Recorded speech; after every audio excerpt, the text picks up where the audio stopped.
दिल को छू लेने वाली कहानी अनपढ़ माँ। एक मध्यम वर्गीय परिवार के एक लड़के ने 10वीं की परीक्षा में 90% अंक प्राप्त किए। पिता ने जब मार्कशीट देखकर खुशी खुशी अपनी पत्नी को कहा, सुनो आज खीर या मीठा दलिया बना लो, स्कूल की परीक्षा में हमारे लाडले को 90% अंक मिले हैं। माँ किचन से दौड़ती हुई आई और बोली, सच? मुझे भी दिखाइए मेरे बच्चे की कामयाबी की पर्ची। ये सुनते ही बीच में लड़का फटाक से बोला, क्या पापा किसे रिजल्ट दिखा रहे हैं? क्या वह पढ़ लिख सकती हैं?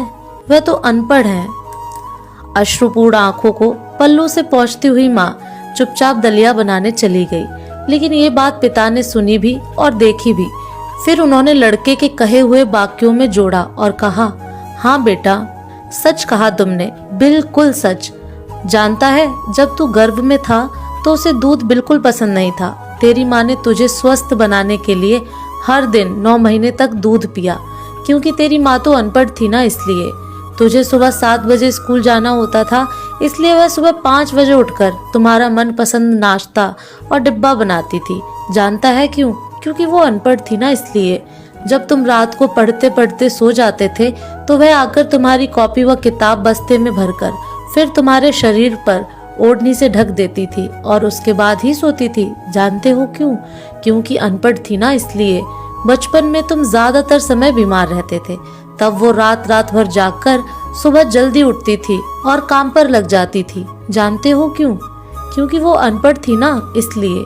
तुम्हें ब्रांडेड कपड़े लाने के लिए मेरे पीछे पड़ती थी और खुद सालों तक एक ही साड़ी में रही, क्योंकि वो सचमुच अनपढ़ थी ना बेटा। पढ़े लिखे लोग पहले अपना स्वार्थ और मतलब देखते हैं, लेकिन तेरी माँ ने आज तक कभी नहीं देखा, क्योंकि अनपढ़ है ना वो, इसलिए। वो खाना बनाकर और हमें परोसकर कभी कभी खुद खाना भूल जाती थी, इसलिए मैं गर्व से कहता हूँ कि तुम्हारी माँ अनपढ़ है। यह सब सुनकर लड़का रोने लगा और लिपटकर अपनी माँ से बोला, माँ मुझे तो कागज पर 90% अंक ही मिले हैं, लेकिन आप मेरे जीवन को 100% बनाने वाली पहली शिक्षक हैं। मुझे आज 90% अंक मिले हैं, फिर भी मैं अशिक्षित हूँ और आपके पास PhD के ऊपर की उच्च डिग्री है, क्योंकि आज मैंने अपनी माँ के अंदर छुपे रूप में डॉक्टर, शिक्षक, वकील, ड्रेस डिजाइनर, बेस्ट कुक, इन सभी के दर्शन कर लिए। मुझे माफ कर दो माँ, मुझे माफ कर दो। माँ ने तुरंत अपने बेटे को उठाकर सीने से लगाते हुए कहा, पगले रोते नहीं है, आज तो खुशी का दिन है, चल हंस। और उसने उसे चूम लिया। ऐसी होती है माँ।